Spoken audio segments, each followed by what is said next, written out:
जी, पाकिस्तान में डील होगी या जंग भड़केगी? पहले ये तस्वीर आपको तो हम दिखाई रहे हैं, लिखा हुआ है पाकिस्तान में डील होगी या जंग भड़केगी। ये अपने आप में बहुत बड़ा प्रश्न है आज की तारीख में। सीज फायर के बाद दुनिया की नजर पाकिस्तान में हो रही बातचीत पर है। अमेरिकी उपराष्ट्रपति जेडी वांस ने इस बैठक के लिए आज वो पाकिस्तान पहुंच चुके हैं और वार्ता चल रही है। ये वही प्लेन है।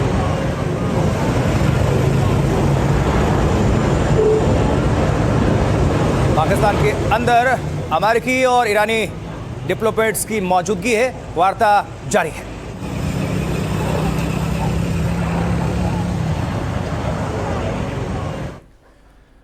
और अब देखिए, इस दौरान F-16 विमान ने जेडी वैंस के विमान को एस्कॉर्ट किया। इस बैठक को लेकर पाकिस्तान में कड़े सुरक्षा इंतजाम किए गए थे। ये देखिए एस्कॉर्ट, 5-5 F-16 विमान एस्कॉर्ट करते हुए नजर आ रहे हैं। अमेरिकी वाइस प्रेसिडेंट जेडी वैंस चूंकि पाकिस्तान आ रहे थे, सुरक्षा के लिहाज से पाकिस्तान ने यह कदम उठाया।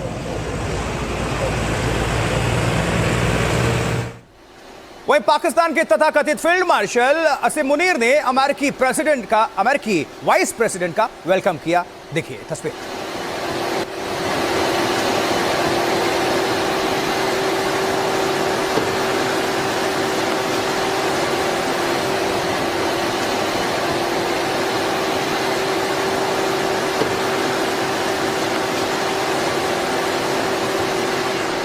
चलिए, वेलकम हो गया, वेलकम की तस्वीरें दिखा दी। और उसके बाद इस्लामाबाद की सड़कों पर जेडी वैंस का काफिला निकला और कड़ी सुरक्षा के बीच काफिला ये होटल पहुंचा। ये देखिए तस्वीरें।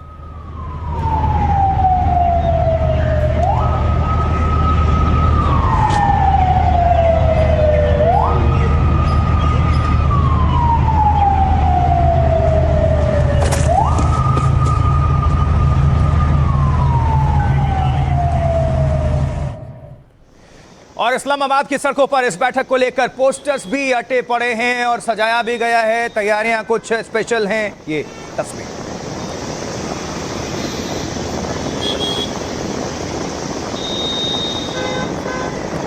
तो पाकिस्तान पूरी कोशिश में है कि अपनी माली हालत को छुपाते हुए कुछ अच्छी तस्वीरें दुनिया के सामने जाएं, और उसके लिए ये बेहतर अवसर, बेहतर मौका इसलिए खर्च किया गया है पाकिस्तान की तरफ से।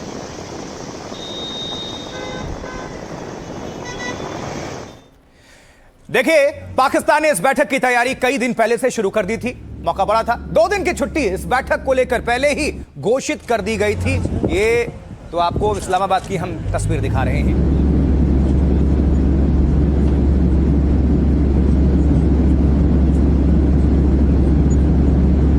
नाम दिया गया है #इस्लामाबाद टॉक्स।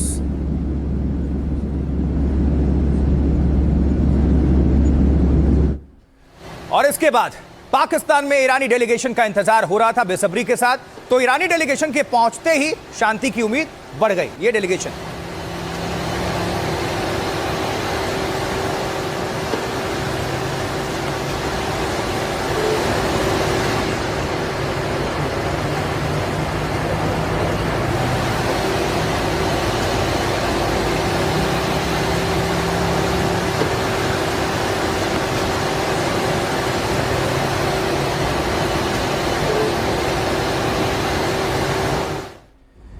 और इसके बाद अगली तस्वीर, ईरानी डेलीगेशन एयरपोर्ट से जब होटल पहुंचा उसकी तस्वीर आप देख रहे हैं। ये देखिए काफिला।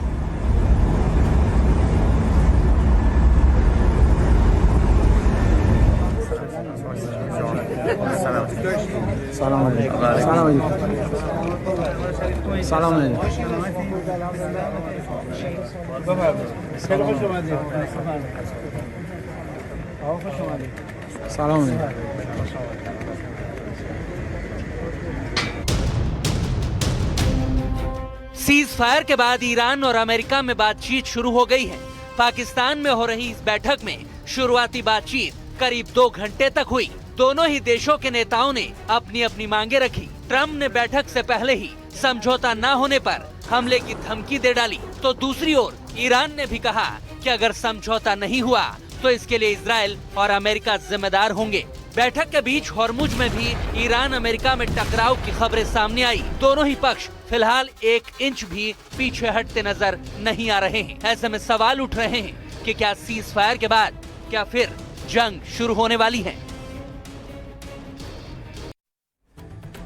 आइए कुछ जानकारी पहुंचाते हैं। पाकिस्तान में ईरान और अमेरिका आमने सामने बात कर रहे हैं बैठकर। 47 साल में पहली बार है जब दोनों देशों में इस लेवल की कोई वार्ता या बैठक हो रही है। पाकिस्तानी नेताओं की मौजूदगी में दोनों देशों के नेता चर्चा कर रहे हैं, वार्ता कर रहे हैं। अमेरिकी प्रतिनिधिमंडल की अध्यक्षता उपराष्ट्रपति जेडी वैंस कर रहे हैं, उनकी अगुवाई में। तो ईरान गुट के मुखिया संसद के स्पीकर मोहम्मद बागेर गालिबाफ हैं। इस्लामाबाद में ईरान अमेरिका के नेता पहले पाकिस्तानी प्रधानमंत्री से मिले। शाहबाज के सामने ईरान अमेरिकी नेताओं ने अपनी अपनी शर्तें रख दी। ईरानी मीडिया के मुताबिक फिर दोनों देश के नेता आमने सामने बैठे। इसमें यूरेनियम, मिसाइल प्रतिबंध और होर्मुज पर चर्चा हुई है। ईरान ने साफ कहा है कि इजराइल को लेबनान में हमले रोकने होंगे। तो उधर डोनाल्ड ट्रंप की टीम ने भी ईरान के सामने अपनी बातें रख दी, यानी शर्त। रॉयटर्स के मुताबिक करीब 2 घंटे तक ईरान अमेरिका की बैठक चली है। इसके बाद बैठक में ब्रेक हुआ और दोनों पक्ष हॉल से बाहर निकलते नजर आए, जिसके बाद दोनों ही देशों के प्रतिनिधि अपनी टीम से चर्चा करने लगे। कहा जा रहा है कि बैठक में हुई बातों पर एक्सपर्ट से भी राय ली गई है। खबरें हैं कि ईरान अमेरिका में बैठक कल भी जारी रह सकती है, यानी रविवार को भी। ईरान ने कहा है कि बातचीत नाकाम रही तो इजराइल और अमेरिका जिम्मेदार होंगे, यह कहा गया है। लेकिन इस बीच अमेरिकी प्रेसिडेंट डोनाल्ड ट्रंप क्या कह रहे हैं इसको लेकर, आइए सुनते हैं उनको। ईरान पिछले 47 सालों से दूसरे अमेरिकी राष्ट्रपतियों से बात कर रहा है और हम ज्यादा बात नहीं कर रहे हैं। बैठक में जेडी, स्टीव और जेरेड हैं। उनके पास एक अच्छी टीम है। हम देखेंगे कि सब कुछ कैसा होता है। जो ईरान जो आया है इस बार, देखिए पिछली बार ये सब ईरान झुक के आया था। अभी जो है ईरान को लाया गया है यकीन दिला के। चाइना की तरफ से भी बैकडोर यकीन दिलाया गया और रशिया और आपके पाकिस्तान की तरफ से यकीन दिलाया कि अमेरिका ने 80 से 90%, 80 to 90% आपकी शर्तों को मान लिया है। आप आइए यहाँ पे बैठ के बाकी का जो फ्रेमवर्क होता है उस पर डिस्कस करेंगे। इस बात पे ईरान आया, इसीलिए लास्ट मोमेंट तक आने का पक्का नहीं था ईरान का जाने का, इसीलिए ऐलान भी नहीं किया था कि कौन कौन जाएगा। तो ये यहाँ पे बात हो गई। और ईरान देखिए यूरेनियम के लिहाज से ईरान पहले भी बोल चुका है, आज भी बोल रहा है कि यूरेनियम नहीं देगा और ना इस पे कोई बातचीत होगी। उनको पीसफुल जो उसका प्रोसेस है और पीसफुल जो कैंपेन है न्यूक्लियर का वो कंटिन्यू रखेगा। चलिए, एक्सपर्ट्स को आपने सुन लिया और कुछ आपको हम तस्वीरें दिखाने जा रहे हैं, क्योंकि लगातार कड़ियां जोड़ के आप सभी तक पूरी खबर हम पहुंचा रहे हैं। देखिए, अब जो तस्वीर दिखाने जा रहे हैं कहां की है? इस्लामाबाद की है। जाहिर सी इस्लामाबाद की ये तस्वीरें हैं जहां ईरान और अमेरिका के बीच जो प्रतिनिधि हैं वो वार्ता कर रहे हैं। ये देखिए अंदर की तस्वीरें।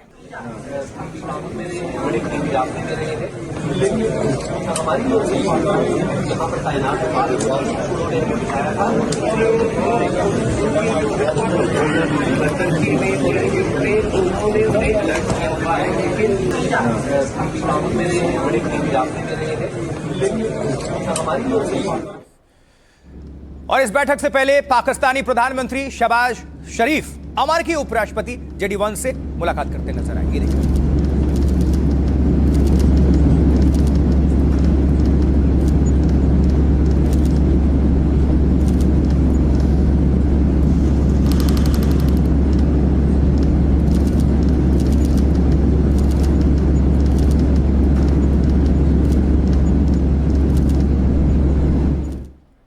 और इसके बाद शहबाज ने ईरानी डेलीगेशन से भी मुलाकात की। इस मुलाकात के बाद दोनों देशों की बैठक शुरू हो गई।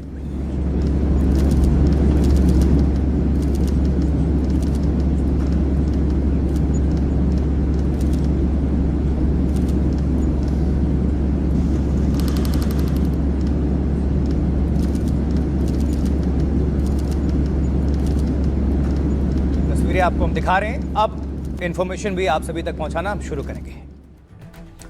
देखिए, आपने ये तस्वीर देख ली। अब इस बातचीत से पहले ही डोनाल्ड ट्रंप ने ईरान को बड़ी धमकी भी दे दी थी, तो ईरान भी झुकने को तैयार नहीं है। समझिए जरा, पाकिस्तान में बातचीत से पहले ट्रंप की ईरान को सीधी चेतावनी। कहते हैं अगर डील नहीं हुई तो अमेरिका फिर से कर देगा अटैक। अमेरिकी युद्धपोत को बेहतरीन हथियारों से लैस किया गया है और जरूरत पड़ने पर इनका इस्तेमाल किया जाएगा। ट्रंप का दावा, ईरान के पास बातचीत के लिए मतलब इसके अलावा कोई रास्ता विकल्प नहीं है। ईरान होर्मुज के जरिए दुनिया से वसूली की कोशिश कर रहा है और ईरान अभी इसलिए सुरक्षित है क्योंकि वो बातचीत करना चाहता है। बैठक से ठीक पहले डोनाल्ड ट्रंप ने एक तरह से ईरान को सीधी धमकी दी। ट्रंप का ईरान पर तंज, लड़ाई से ज्यादा फेक न्यूज फैलाने में ईरान माहिर है। ट्रंप ने ईरान को एक नाकाम देश तक करार दे दिया। अमेरिकी उपराष्ट्रपति जेडी वैंस ने भी बैठक से पहले ईरान को चेतावनी दी अगर ईरान ईमानदारी से बातचीत करेगा तो अमेरिका तैयार है, लेकिन खेल करने की कोशिश पर सख्त जवाब दिया जाएगा। बैठक से पहले ईरान की तरफ से भी दबाव बनाने की कोशिश हुई। ईरानी संसद के स्पीकर गालिबाफ ने कहा, हम बातचीत को तैयार हैं, लेकिन इसके लिए अमेरिका को ईमानदारी दिखानी होगी, ईरान के अधिकारों को स्वीकार करना होगा। ईरान के पास सद्भावना है, लेकिन अमेरिका पर भरोसा नहीं है। ईरान की सेना ने भी बैठक से पहले सख्त चेतावनी दी। उनकी उंगलियां ट्रिगर पर हैं और वो किसी भी स्थिति के लिए तैयार हैं। ईरान ने साफ किया कि वो होर्मुज पर अपना नियंत्रण नहीं छोड़ेगा। ईरान ने बैठक को लेकर कई शर्तें भी रखी थी। लेबनान में इजरायली हमले तुरंत रोकने होंगे। ईरान ने जब्त संपत्ति वापस देने और मुआवजे की भी डिमांड रखी है। लेकिन पाकिस्तानी अवाम और एक्सपर्ट्स अपने ही देश को घेर रहे हैं। क्यों? आप सुन लीजिए एक्सपर्ट्स पाकिस्तानी, सुनिए जरा उनको। शहीद अली लारिजानी व शहीद हम ट्रिगर पर उंगली रखकर बातचीत करेंगे। ईरान बातचीत के लिए तैयार है, लेकिन ना तो पीछे हटेगा और ना ही अपने अधिकारों पर समझौता करेगा। ईरान को अमेरिका पर भरोसा नहीं है, इसलिए डेलीगेशन पूरी सावधानी और सख्ती के साथ वार्ता में हिस्सा ले रहा है। चलिए, पाकिस्तानी अवाम यानी पाकिस्तानी जनता को भी आप सुन रहे थे, उन्हीं की जबानी, उन्हीं की कहानी। लेकिन अब आपको हम तस्वीर दिखाएंगे, क्योंकि दुनिया भर के पत्रकारों ने इस वक्त डेरा जमा रखा है पाकिस्तान के अंदर। लेकिन देखिए, पाकिस्तानी अवाम, एक्सपर्ट्स अपने ही देश को घेरने में लगे हुए हैं। आपको आगे हम सुनाएंगे इसको भी लेकर। लेकिन जरा देख लीजिए, पाकिस्तान में बैठक से पहले गीत संगीत का भी आयोजन हो रहा है। ये कार्यक्रम तस्वीर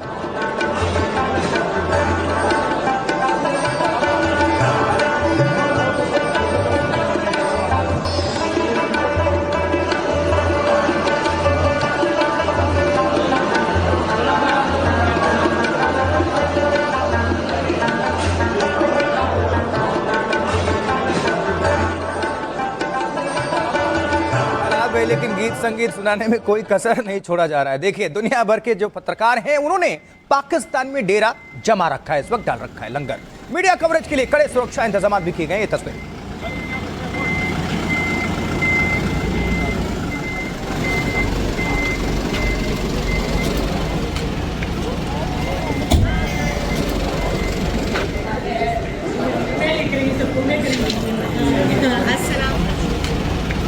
उनका ये जमावड़ा आपको दिखा रहे हैं। कई देश के जो पत्रकार हैं, कई एजेंसियां ये सब पहुंचे हुए, वही तस्वीरें आपके सामने।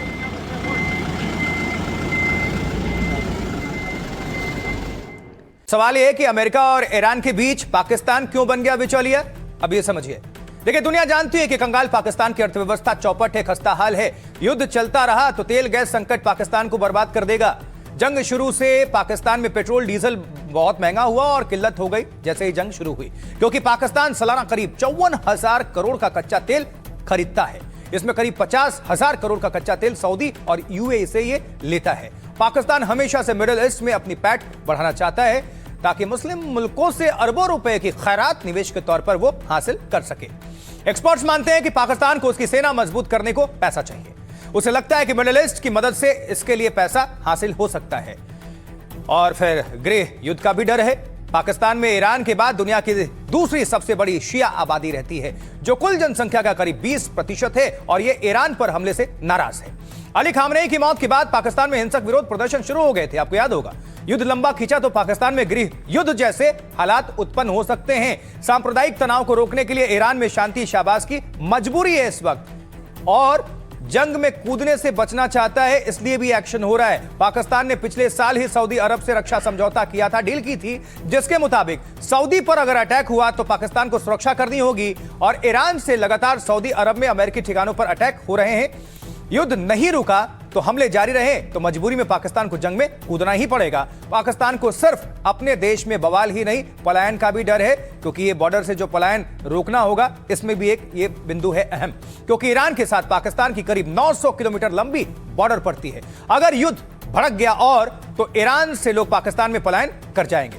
मुनीर को डर है कि ईरान से लोग घुसेंगे तो बलूचिस्तान में, जी अब ईरान में सत्ता कमजोर हुई तो पाकिस्तानी बॉर्डर पर बलूच लड़ाके और ताकतवर हो जाएंगे, और दुनिया में वाहवाही भी तो लुटना है पाकिस्तानियों को।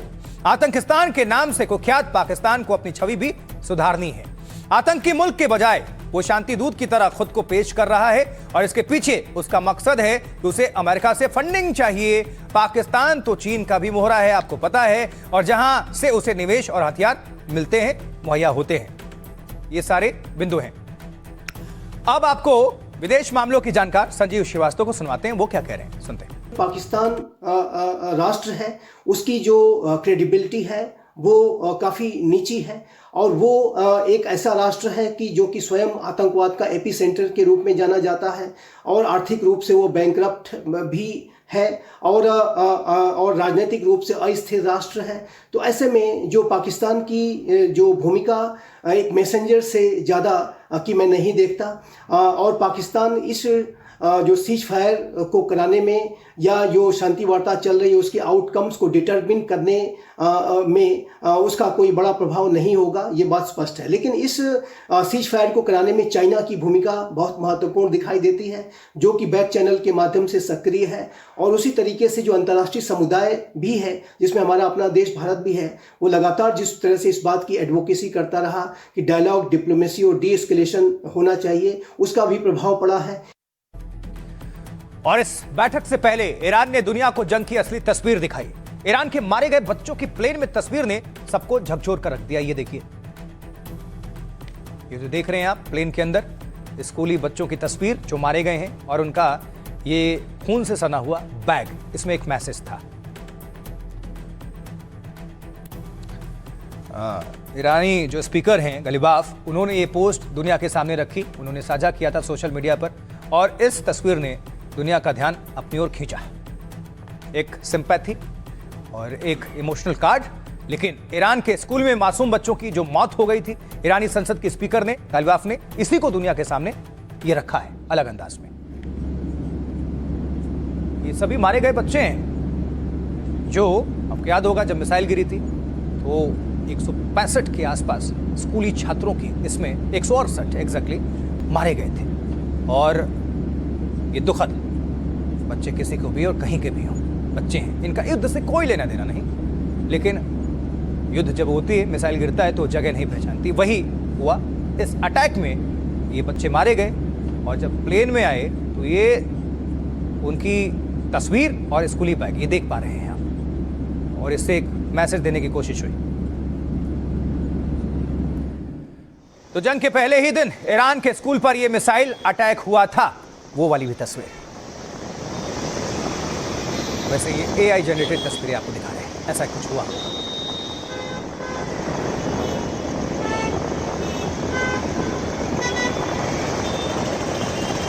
चहल पहल बच्चों का और ये मिसाइल तेजी के साथ आगे बढ़ती हुई, बच्चों को कोई भी अंदाजा नहीं होगा कि अब उनके साथ अगले पल क्या होने वाला है। लेकिन जंग छिड़ी हुई थी, अटैक हुआ और उसके बाद से खंडहर में तब्दील, जो कि आप देख पा रहे हैं। नतीजा क्या हुआ? बहुत दुखद, बहुत भीषण। 168 बच्चे मारे गए और वो कब्र की तस्वीर आपको हम दिखा रहे थे। देखिए, तब से लेकर अब तक ईरान ने इस हमले को लेकर इजराइल और अमेरिका पर कई सवाल खड़े किए हैं। वो 28 फरवरी आपको याद होगा 2026 ईरान के स्कूल पर यह अटैक हुआ था, वही वाली तस्वीरें जिसमें 168 बच्चे मारे गए।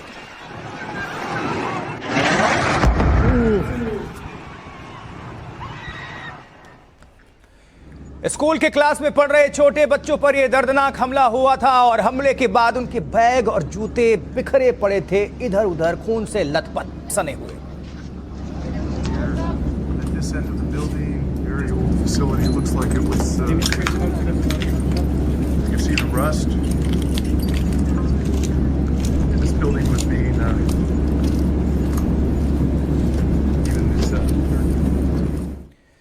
तो प्लेन में ये जो बच्चों की तस्वीर और बैग रखा गया था और ईरान इसके जरिए क्या संदेश देना चाहता है, थोड़ा समझते हैं। ईरानी स्पीकर बाघेर गालिबाफ सबूतों के साथ पाकिस्तान पहुंचे, ये साक्ष्य के तौर पर। जिस विमान में वो बैठे थे उसमें 4 बच्चों की तस्वीर लगाई गई थी। बच्चों के खून से सने स्कूली बैग और जूते रखे हुए थे। साथ ही यात्रियों के बैठने की सीट पर फूल भी रखा हुआ था, चढ़ाया गया था। सोशल मीडिया पर बाघेर ने ये तस्वीरें शेयर की। अमेरिका इजराइल अटैक में इन बच्चों ने अपनी जान गंवा दी थी। ईरानी स्पीकर गालिबाफ ने इस तस्वीर के साथ पोस्ट लिखा, इस उड़ान में मेरे साथी #मिनाब 168। ये छोटा सा हैशटैग ईरान पर हुए हमले को बयां करता है। युद्ध के पहले दिन ईरान के मिनाब शहर पर यह अटैक हुआ था। वहां के प्राइमरी स्कूल पर मिसाइल से हमला हुआ था। अमेरिका और इजराइल पर इस हमले का आरोप। इस हमले में 168 से ज्यादा लोग मारे गए थे, बच्चे। इनमें ज्यादातर स्कूली बच्चे थे जो क्लासरूम में उस वक्त मौजूद थे, स्कूल में मौजूद थे, पढ़ रहे थे। बच्चे अपनी किताबें खोलकर बैठे थे, तभी अचानक मिसाइल गिरता है। स्कूल की दीवारें ढह गईं, बच्चे चीखते चिल्लाते दब गए। स्कूल में कुछ बच्चों के जूते और बैग ही शेष बचे हुए थे। वही बैग और जूते गालिबाफ के विमान में हर सीट पर रखे हुए थे। बातचीत से पहले ईरान ने इस तस्वीर को दुनिया के सामने रखा। अमेरिका ने इस हमले की जांच की बात कही है। ये पूरी कहानी। अब ईरान में मासूम बच्चों और निर्दोष नागरिकों की हत्या पर डोनाल्ड ट्रंप उनके ही देश में घिर रहे हैं। आपको सुनवाते हैं न्यूयॉर्क के मेयर ममदानी इसको लेकर क्या कह रहे हैं, सुनिए। किसी भी युद्ध का मूल कारण अमानवीकरण होता है और अमानवीकरण केवल युद्ध तक सीमित नहीं रहता। जब आप विदेशों में हत्या को सामान्य मानते हैं तो आप अपने देश में क्रूरता को सामान्य मानते हैं, और ये वही अमानवीकरण है जिसे हम अपने देश में फैलने दे रहे हैं। हम एक ऐसे युद्ध की बात कर रहे हैं जिसमें हजारों नागरिक मारे गए हैं। हम लोगों को मारने पर अरबों डॉलर खर्च कर रहे हैं। ये पैसा मेहनतकश लोगों का जीवन आसान बनाने में इस्तेमाल किया जा सकता था। जिन चीजों को अवास्तविक बताया जाता है उनकी लागत इस युद्ध के मुकाबले बहुत कम होती है। ऐसा लगता है कि हमारे पास युद्ध के लिए हमेशा पैसा होता है, लेकिन गरीबों को खाना खिलाने के लिए नहीं। लेकिन एक तरफ शांति की मेज सजी हुई है पाकिस्तान इस्लामाबाद में, वार्ता चल रही है ईरान और अमेरिका के बीच, लेकिन दूसरी तरफ तनाव भी है। कैसे, ये देखिए कि उधर इजराइल का लेबनान में अटैक जारी है। सीज फायर के बीच हिजबुल्लाह के ठिकानों पर लगातार हमले हो रहे हैं इजराइल की तरफ से। हालांकि हिजबुल्लाह भी पलटवार कर रहा है, लेकिन देखिए तस्वीर।